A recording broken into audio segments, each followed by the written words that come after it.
Bienvenidas y bienvenidos al video que cierra la primera temporada de su canal Desasesorados. La serie fue titulada Ejes Articuladores del PEP 2022. El presente es un epílogo de las 8 entrevistas realizadas. Que lo disfruten y muchas videogracias. A pesar de que resulta una acción de manual en un video de esta naturaleza, responder a la pregunta ¿qué son los ejes articuladores del Plan de Estudios 2022? Considero que la verdadera semilla que fecunda el pensamiento y amplía la gama de posibilidades cognitivas no está en la respuesta, sino en la pregunta misma. La respuesta es un puerto que no significa necesariamente la no existencia de otros. En cambio, la pregunta es el ánimo de viaje, el ánimo de búsqueda, de arribo, para encontrar esos otros puertos, otras posibles respuestas. Así que, tómese mi opinión solo como un vértice de análisis. De esta manera, los ejes articuladores son, para mí, una especie de modus operandi que se espera del docente, la filosofía con la que se desea que los maestros y maestras conecten los saberes comunitarios y los contenidos disciplinares con la realidad contextual. Ejemplificando, en una comunidad que proyecta problemas de salud alimentaria como obesidad, por ejemplo, y la característica de la localidad es que genera su propio autoconsumo hortícola, el docente, bajo el enfoque de vida saludable y pensamiento crítico, por citar solo 2 ejes, debería aprovechar los saberes de sus alumnos sobre cultivo de verduras y uso del suelo o siembra, conectándolos con información disciplinaria sobre nutrición y cómo aprovechar las propiedades del suelo, pudiendo encontrar que la raíz del problema está en que el consumo excesivo de verduras también genera obesidad en tanto son carbohidratos. Y bajo el enfoque de pensamiento crítico, podría incitarlos a identificar o a buscar posibles alternativas de solución, pudiendo hipotetizar que si sembraran otro tipo de alimentos, equilibrarían su régimen alimenticio y abatirían el problema de la obesidad. No es una justificación, es una reflexión. ¿Para qué hablar de ejes articuladores? Bueno, desde el punto de vista del Plan de Estudios 2022, en el cual comparto la mayoría de los preceptos que se establecen ahí, que si bien el hecho de compartir la idea no quiere decir ser un ejemplo de ellas, me amarro el dedito antes de la cortada, se puntualiza para realmente provocar el pensamiento. Algunas de las ideas que están dentro del texto del para qué los ejes articuladores, por ejemplo, es para evitar la desigualdad y para luchar por la dignidad humana. Tal cual, dignidad humana parece como que se puede repetir en todos los ejes articuladores, y es ahí donde se puntualiza y se visibiliza la relevancia de abordarlos. Darle a la escuela ese enfoque humanista que parte de la dignidad humana sin olvidar el bienestar común. Muy importante, porque no se trata solamente de utilizarlos para dignificarse individualmente, a veces incluso pasando por encima de los demás, sino también de buscar no solamente la mía, sino la dignidad de mi par. Si me voy a la parte del por qué en sí los ejes articuladores, ¿por qué tiene que haber ejes articuladores en el Plan de Estudios 2022? Bueno, una de las aportaciones que puedo rescatar para responder esto, por ejemplo, de Paulo Freire, bien él lo dice, la escuela puede muchas cosas, pero no lo puede todo. Bueno, pues en esas muchas cosas tiene que ver precisamente en el marco que se le da al tipo de sujeto o sujeta que estamos formando. Tenemos que tener sí o sí un marco de acción para poder generar esa importancia que debe tener una persona que reconozca igualdad entre hombres y mujeres, una persona que tenga un estilo de vida saludable, una persona que practique de manera inclusiva sus relaciones con los demás, una persona que tenga experiencias estéticas y que le sirva eso para desarrollarse emocionalmente, y así con cada uno de los ejes articuladores pudiéramos encontrarle este porqué de cada uno de ellos. Es importante también recalcar que estos ejes articuladores tienen una relación estrecha con el perfil de egreso que estamos queriendo lograr hoy en día de niños y niñas. Posiblemente todo este asunto del por qué estamos apuntando a este tipo de persona, el pensamiento que luego nos asalta es ideología. Sí, es ideología, pero realmente si lo estudiamos desde un punto de vista filosófico, la ciencia en sí tiene ideología, parte de un marco, no parte de la nada. Entonces, aquí lo que habría que cuestionarse más bien es que si no queremos ideología, o si bien si toda esta ideología que circunda a los ejes articuladores es algo que no nos representa acuerdo, y desde ese punto de vista podemos empezar a discutir nuevos nodos problematizadores. En este video, en el cual dialogamos con el doctor Lázaro Mazón acerca del complejo eje articulador de vida saludable, son rescatables al menos dos cosas. Una tiene que ver con esta habilidad que tiene el doctor para poder comunicar la información y la experiencia del estilo de vida que lleva, sobre todo, y hacerlo de una manera que resulta interesante y también entendible. Bueno, poco uso el carro, a menos que tenga que transportarme a ir a lugares retirados. A lo mejor algún día me he visto en la calle caminando. Yo todo en Iguala lo veo caminando. No está tan lejos, 10 cuadras caminando, recorren en 5 o 6 minutos y sirve de ejercicio. Evito caminar entre 12 y 5 de la tarde si no me van a ver, a menos que vaya a una esquina, porque además del riesgo, el calor es terrible aquí en Iguala, pero siempre haciendo ejercicio. Como todo, no tengo ningún problema de comida. Sí evito comidas demasiado grasosas. La comida de Semana Santa, lamentablemente la gente nada más se la come en Semana Santa. Eso es lo más nutritivo que puede haber. Un plato de habas es un alimento completo. Pero yo les diría a ustedes, siempre que puedan, caminen, todo el tiempo caminar. ¿Sí? Si no quieren hacer ejercicio, pues, pero caminen.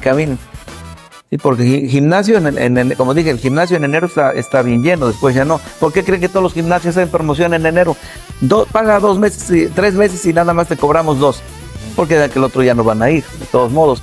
Pero decía un secretario de salud, últimamente coman lo que quieran, pero por favor hagan media hora de ejercicio.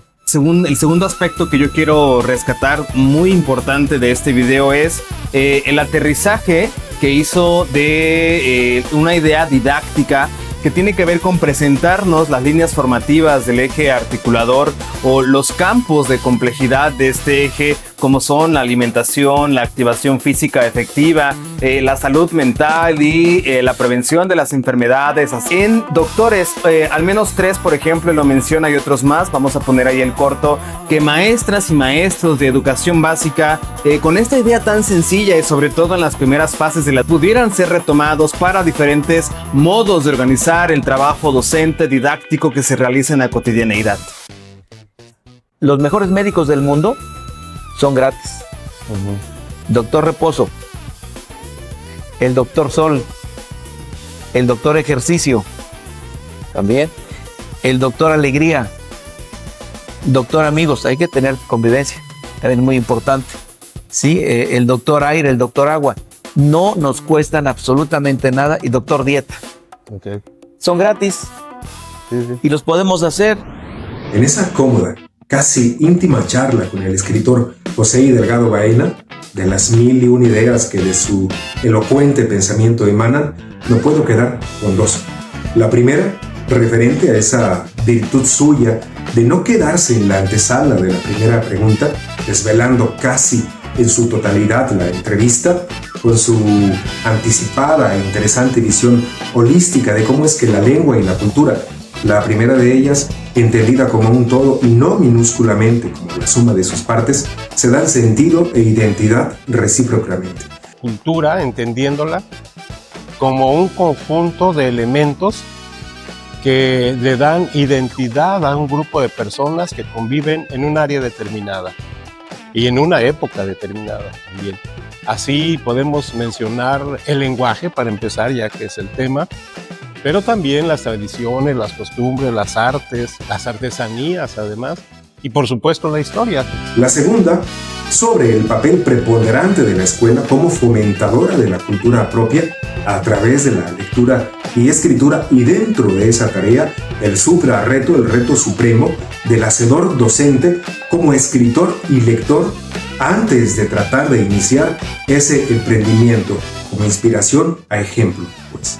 Debemos pensar en una escuela que coadyuve, que propicie momentos de acercamiento de los alumnos hacia lo que es todo lo que está en su entorno y que signifique algo relevante para su crecimiento y su desarrollo integral. Para que la escuela sea realmente impactante en la formación de lectores y escritores, deben primero los maestros ser lectores y escritores.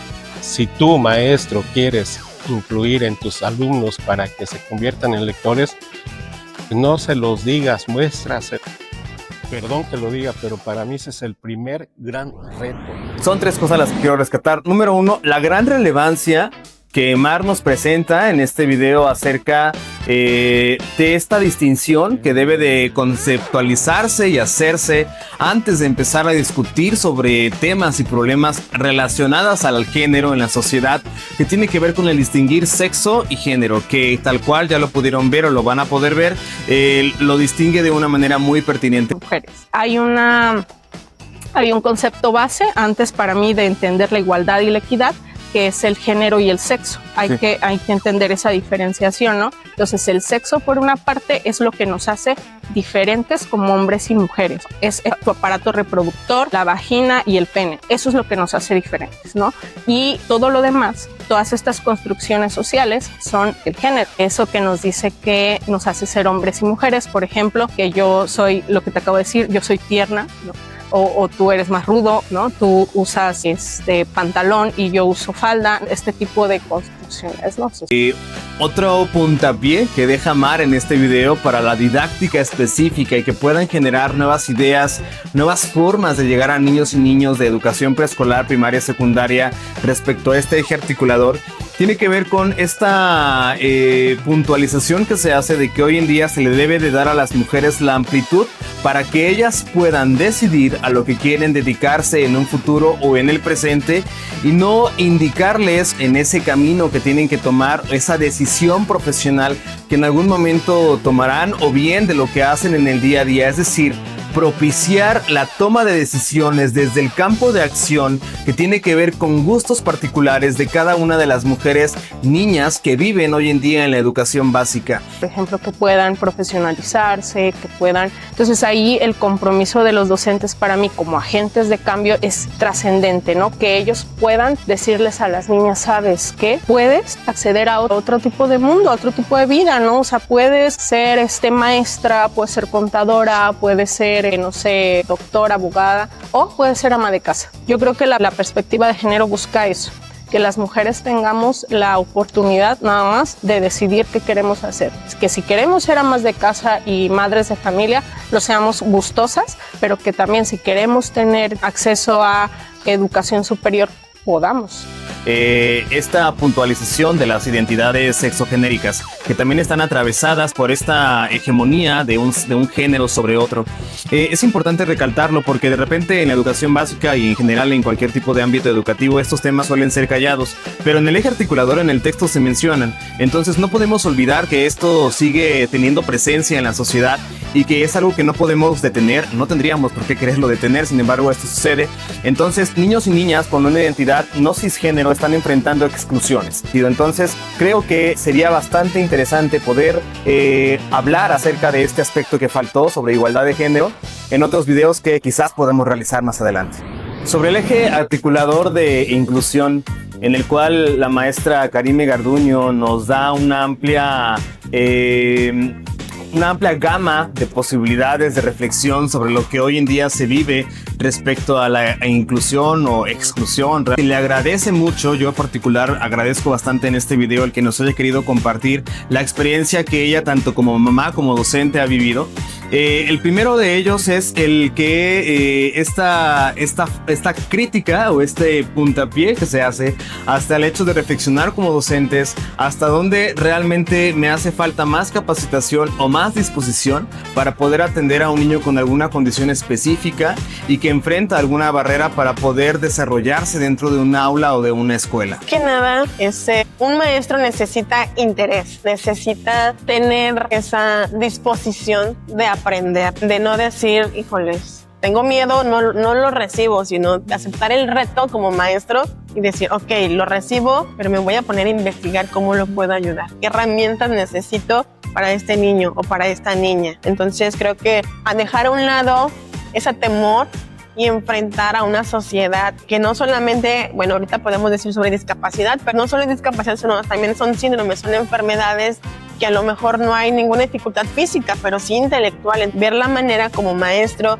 de cómo poderle ayudar a este pequeño a tener un conocimiento, ¿no? Otro aspecto que también es muy relevante de este video es el hecho de que mencionamos, llegamos a la conclusión, tal cual lo pueden ustedes observar, que los problemas de exclusión asociados a alguna discapacidad, pues deben de ser visibilizados, y es la parte que corresponde hacer al docente hoy en día, poder hacer que los niños y niñas de educación preescolar, primaria y secundaria se den cuenta de que esas diferencias en algunos contextos, en algunas ocasiones, generan exclusiones. Yo hablo con la directora y le digo, permítame que mi hija sea oyente. Ya tenía la edad, pero yo sabía que pues, no le iban a recibir por cuestiones de atrás, de que ninguna escuela la recibía. Entonces le dije, permítame la de oyente para que ella pueda empezar a llenarse de estos niños, a imitar a estos niños, a tener contacto con estos niños. La directora me dice, ¿sabes qué? No, yo te la voy a incluir, te la voy a inscribir, te vamos a apoyar. Y empezó así. Entonces mi hija no caminaba.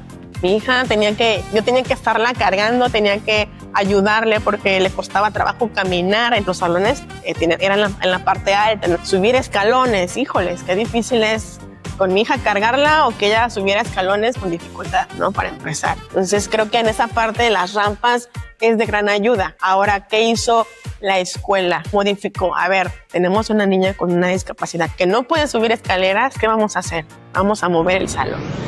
En ese peripato andado con el maestro Edgar Villalba Cortés, realizado al más puro estilo aristotélico y con el entusiasmo, además de ser contemporáneos en los lares propios de esta profesión que, dicho sea de paso, es considerada por muchos y contradictoriamente, a mi parecer, como pusilánime pero indispensable, tuvimos una longeva conversación de la cual subrayo una vina de posturas a compartición suya que tienen que ver, por un lado, con aportaciones de su filosofía docente y por el otro con algo que me hace ruido positivo. En concreto, en primer orden de ideas, al paradigma roto que le supone a la nueva escuela mexicana transmutarse del pensamiento refrito al crítico, entendido desde su visión como una necesidad vigente, bajo la concepción de que si escuela somos todos, estamos en pañales. El paradigma que se rompe a través del pensamiento crítico como eje articulador junto con los otros 6 es precisamente lo que tiene que ver con cuestionar. Y el maestro es lo que principalmente debe de tener presente, que no va a enseñar lo que él sabe, sino que va a construir el pensamiento, el aprendizaje junto con sus alumnos.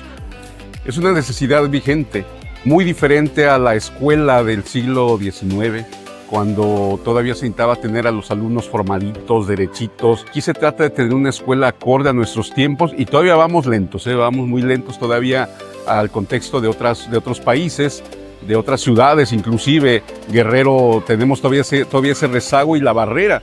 No me refiero a la barrera cultural, sino a la propia del docente. Y en segundo orden, a una especie de principios didácticos sobre la apropiación del conocimiento en los alumnos, destacando al interés, la necesidad y al cuestionamiento como fundamentales. Creo que los niños se sienten más apropiados del conocimiento cuando, uno, el tema es de su interés. Dos, cuando ellos ven la necesidad de que les sirve para algo. Hubo un alumno que me cuestionó algunas situaciones de contenidos que yo considero que deberían de enseñarse todavía, que ya no vienen a lo mejor contemplados en el currículo, como por ejemplo el escribir bien. Y la verdad me agarró en curva, digo, pues sí, no. Entonces yo creo que mientras los alumnos encuentren el para qué les va a servir, estamos cumpliendo con los fines de la educación. Con la maestra, conductora, artista plástica, multifacética, Gema Solís Lamadrid, le dimos voz a, por mi parte, una serie de interrogantes básicas, pero creo profundamente necesarias para el quehacer docente, que van desde cómo debemos entender el arte, los educadores, hasta su relación didáctica con las manifestaciones culturales locales y la importancia de que reconozcamos la naturaleza del proceso creativo en nuestros alumnos. Y ella, por su parte, desde la maestría en todos los oficios que sus credenciales le dan, nos comparte un enfoque pedagógico pertinentemente atemperado por su ojo artístico. El arte, pues, es la expresión de la creatividad. El propósito inicial del arte es que nuestras emociones, nuestros aprendizajes, la naturaleza, la realidad, pues plasmarla. Es un canal entre el hombre, entre nosotros, los creadores, y la realidad. Los seres humanos somos seres o animales sensoro-pensantes. Y entonces muchas veces desvinculamos las emociones, los sentimientos del pensamiento, y no, somos completamente integrales. A veces dentro de las aulas los docentes confundimos un poquito lo que son las artes, solamente las simplificamos en actividades manuales. Entonces las artes van más allá que las actividades manuales, son completamente un vínculo con las emociones, con la realidad. Reconociendo las bondades de las manifestaciones de arte identitarias de lo nuestro en tanto pueblo, y finalmente interpelando al adultocentrismo, su culpabilidad sobre la crítica al artista infantil y a sus posibilidades de acercamiento a experiencias estéticas auténticas. Sino que también lo podemos acercar con las manifestaciones artísticas y culturales que están dentro de nuestra comunidad, de nuestro contexto. El problema es que somos adultocentristas y entonces no estamos viendo el niño y sus capacidades, lo estamos viendo desde nuestra perspectiva, no desde la perspectiva de los niños, porque los niños todos desde que nacemos somos creativos. La primera es esta puntualización que el maestro hace acerca de que hoy en día la escuela debe ser el centro comunitario por excelencia. Me parece que no es el único, sin embargo, sí retomar esa oportunidad de convivencia que tiene la escuela con las familias para poder hacer que a partir de él se rescaten esas tradiciones que a veces han sido olvidadas, como lo mencionaba él, por ejemplo, la del Día de Muertos. Bueno, pues entonces la escuela hace que se visibilice, que se le dé importancia nuevamente a esa raíz cultural que nos ejemplifica y nos dignifica como mexicanos, por ejemplo, para poder hacer que la demás gente, las familias que conforman la comunidad, también le sigan dando esa relevancia a este tipo de cultura que debemos hoy en día resignificar, revalorar. A mí me llama la atención, ahorita acabo de estar en un tlalmanali. El tlalmanali es la ceremonia del primer elote, y fue gente de la nueva escuela mexicana con una amiga mía, una maestra de primaria, que ya lleva 3 años haciendo la elotada. La elotada se da de manera en Yautepec, donde está el Pericón. El día de San Miguel Arcángel, que en realidad es el día de la primera elotada, todo en torno al maíz, pero ya están incorporando los rituales ancestrales de la cultura tlahuica, que es un grupo nahua. Y entonces ahí veíamos exactamente cómo ya se estaba incorporando toda la comunidad. La primaria era el referente de los chicos de secundaria, de prepa. Eso es construir comunidad desde nuestra identidad cultural. Por otra parte, también el maestro menciona, y esa es una aportación básica para la didáctica, el hecho de que los niños y las niñas hoy en día deben ser niños agentes. Esta visión de la interculturalidad es muy importante porque hace que el niño y la niña se vaya dando cuenta que las diferentes culturas convergen, pero que todos debemos buscar la dignidad individual, pero el bienestar común. Entonces, a partir de esa agencia que se le debe de dar al niño mediante modalidades como por ejemplo los proyectos o algunas otras que apunten hacia su pensamiento crítico, pues es ahí donde el niño va buscando cómo es que puede lograr que realmente sean respetados los derechos de todas y de todos a partir de encontrar problemas y también sus posibles soluciones. Entonces, ¿para qué leemos la realidad de manera crítica? Para transformarla. Eso se llama agencia. Entonces, todo ciudadano debe tener agentividad, es decir, el derecho de leer la realidad, pero para transformarla. Por eso se llama el niño agente, no el niño ciudadano. Los ciudadanos conocemos nuestros derechos y nuestras responsabilidades, y de eso se trata, que no seamos objetos del devenir histórico, sino sujetos de nuestra historia personal y colectiva. Y eso solo lo podemos hacer si estamos empoderados, y para eso tenemos que tener estas lecturas y esta agencia, este sentido de que somos ciudadanos con plenos derechos y con plenas responsabilidades. En la lucida entrevista realizada al maestro e historiador igualteco Guillermo de la Cruz Isa, una de esas cosas que me hubiera encantado hacer en la vida Sin embargo, por causas y azares ajenas al control humano, un accidente me mantuvo fuera del cuadro temporalmente. La desarrolló mejor imposible mi compañero de fórmula en el podcast, en el que se dilucidaron dialécticamente argumentos sobre cómo es que la interculturalidad en nuestro país constituye una riqueza, en tanto el mestizaje trajo algo más que una mezcla geno y fenotípica que diversificó las características culturales identitarias. Como pueblos originarios que tuvimos una influencia mexica, una influencia tarasca en esta parte de lo que es hoy Guerrero, pues vino a modificarse todo y a enriquecerse con la cuestión de España. El mismo idioma que hablamos, la religión que más predomina, el tipo de urbanismo que tenemos en nuestras calles, todo es herencia española, los nombres, los apellidos, etc. Y lo vemos manifestado en la gastronomía, en las danzas, en la literatura. Entonces, muchas cuestiones de ese aspecto que son interculturales se lo debemos a ese cruce que hubo entre nuestros pueblos originarios y cuando fuimos virreinato Nueva España con herencia española, que fue el principio de lo que hoy somos. Por otra parte, resalto los atinados comentarios del historiador Guillermo de la Cruz sobre los pueblos originarios cercanos a nuestra localidad y la urgente necesidad de regresar la mirada hacia la cultura propia. Las danzas son parte de esa interculturalidad entre lo español y lo mexicano, ¿sí? Y tenemos aquí Tuxpan, la danza del jarro, el baile del huacal que también se hace en Tomatal. Pues hay cuestiones que la tenemos a la vuelta de la esquina y queremos ir hasta la Ciudad de México, queremos ir hasta Teotihuacán, pero las tenemos muy cerca, ¿no? Que viva la historia, que la sienta. Entonces, por ejemplo, tenemos el día de hoy comienza el mitote del Tehuehue, va a haber danzas en Iguala, pues con una pequeña tarea, vete a ver una danza e investiga quiénes la bailan, por qué se bailan, etcétera, ¿no? O sea, algo tan sencillo y que el niño a veces ni se imaginaba que existía esa danza, ¿no? Sí. Entonces, viene una obra de teatro aquí al museo, vayan a la obra de teatro, que despierte ese amor por la cultura, que es algo que no estamos logrando, y lo más importante, que se sientan orgullosos de vivir en Iguala, porque recuerda, somos Iguala de la Independencia, cuna de la bandera nacional. No cualquier ciudad puede presumir eso, solo nosotros.